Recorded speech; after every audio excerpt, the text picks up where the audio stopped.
Bom dia, professora. Eu me chamo João Pedro, vou apresentar agora a minha parte do trabalho sobre a Revolução Francesa. Então, foi dado o contexto em que tudo isso aconteceu, né, e com essa insatisfação da população muito grande já por toda essa instabilidade socioeconômica que a França passava, no dia 14 de julho de 1789, os cidadãos parisienses eles se reúnem e tomam a Bastilha, né, no que ficou conhecido como a queda da Bastilha. A Bastilha, que era uma prisão para prisioneiros políticos e era um símbolo absolutista, e é por isso que é tão significativa assim, nesse sentido, a tomada da Bastilha. Né? Em 1789 ainda, após isso, foi formada a Assembleia Nacional Constituinte para poder criar uma nova constituição para a França, e é aí que surge a Declaração dos Direitos do Homem e do Cidadão, né, que tem ali os princípios da liberdade, igualdade e fraternidade. Então, algumas das coisas que eram garantidas eram o direito à propriedade privada, por exemplo, a liberdade de expressão e também a igualdade perante a lei. Posteriormente a isso, em 1793, o rei Luís XVI ele foi executado, né, foi levado à guilhotina e mais ou menos ali, quando ele foi executado, até o meio de 2000 não, 1794, foi um período que ficou conhecido aí como o Reinado do Terror, onde os jacobinos, principalmente o Maximilien Robespierre, né, que estava na liderança, eles estavam ali no poder e foi um período justamente conhecido desse jeito porque foi um período de muita radicalização. Então, além do Luís XVI, muitas outras pessoas foram executadas durante esse período. Inclusive, no final do período, o próprio Maximilien Robespierre e vários de seus aliados foram presos, justamente, né, por tudo que estava acontecendo durante esse período. Eles foram presos e também foram executados. E aí que o Reinado do Terror acaba. Né? Então temos aqui nesse primeiro slide, que eu vou enviar também aí pelo e-mail, essa primeira imagem que é uma pintura, né, de como teria sido a tomada da Bastilha. E após a queda da Bastilha, né, e o fim do Reinado do Terror, foi também criada a Constituição do ano 3, em 1795, que instituía o diretório como um novo sistema de governo da França, né, que era baseado em 5 diretores executivos, justamente para poder gerenciar a França. Só que o diretório não estava sendo um sistema efetivo, eficiente e suficiente para toda a situação que a França passava, com países, com interferência de países de fora querendo minar a revolução, né? E instabilidade interna também. Então, ainda tinha muita insatisfação. O diretório não estava sendo um sistema eficiente. E foi aí que um general renomado da época, se aproveitando de toda essa situação, o Napoleão Bonaparte, ele se reúne com militares e também em Paris ele aplica um golpe de Estado, instaura um consulado na França e se torna primeiro cônsul. Agora ele se torna o líder da França e é ele que está no comando de tudo. E com ele estando no comando, é promulgado o Código Napoleônico, né, que reúne, unifica e clarifica as leis da França, né, que antes eram regionais e nem todas as leis eram muito claras. Então ele pega tudo, faz uma reformulação e aplica no contexto nacional.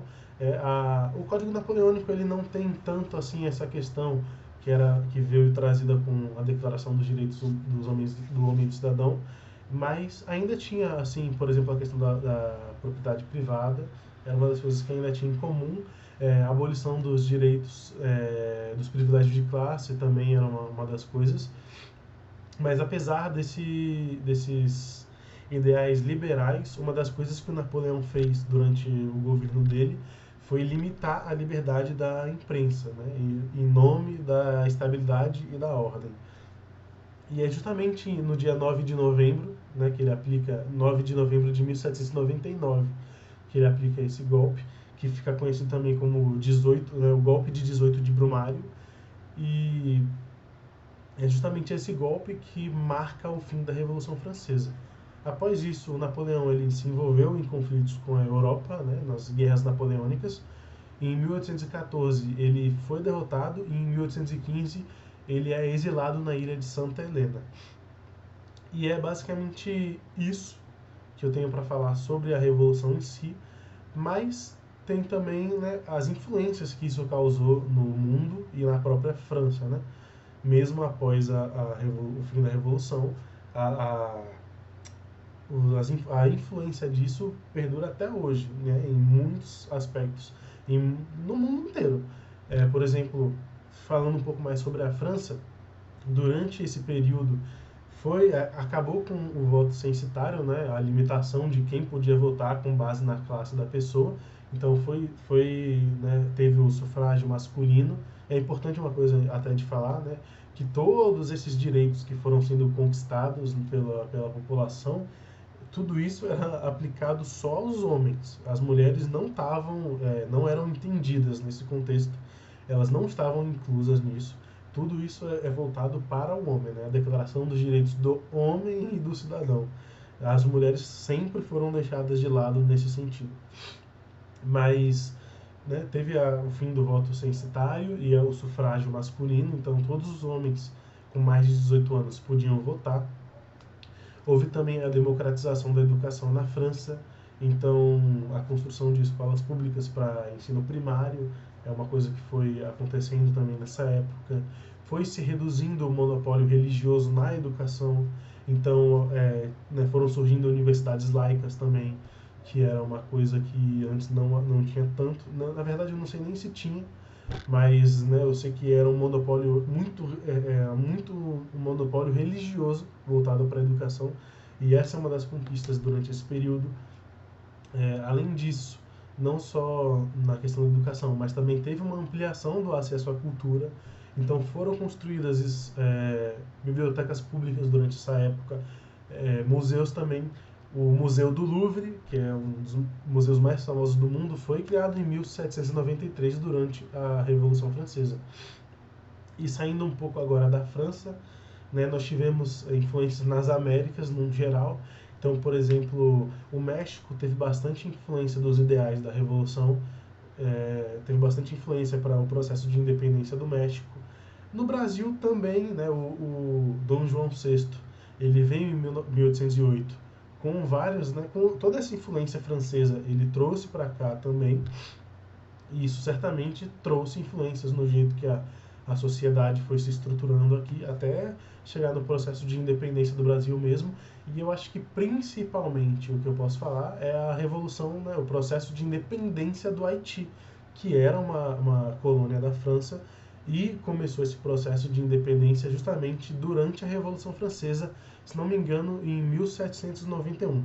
Eu não lembro exatamente quando foi conseguido finalmente a independência do Haiti, mas começou durante a época da Revolução Francesa. E é basicamente isso que eu tinha para falar. Eu poderia falar também da Declaração Universal dos Direitos Humanos, né, que é no âmbito internacional e que, bom, apesar de ser mais de um século depois, toda essa questão de direitos civis, né, toda essa questão de direitos civis está ligada não só especificamente a Revolução Francesa, mas os ideais, todo o movimento que gerou no mundo inteiro, certamente teve uma influência nisso. E é basicamente isso que eu tenho para falar. Nesse segundo slide aqui, tem uma pintura também do Napoleão em cima do seu cavalo. E nesse terceiro slide tem uma pintura que foi pintada por Jean-Jacques Le Barbier, justamente nessa época, que faz um paralelo né, da Declaração dos Direitos do Homem e do Cidadão com os 10 Mandamentos. Então eu achei muito interessante, achei legal trazer essa imagem para poder mostrar na apresentação. Infelizmente eu não consegui mostrar isso em sala de aula, mas de qualquer jeito foi mostrado. E da minha parte é basicamente isso, eu acho. É isso. Obrigado, professor. Tchau.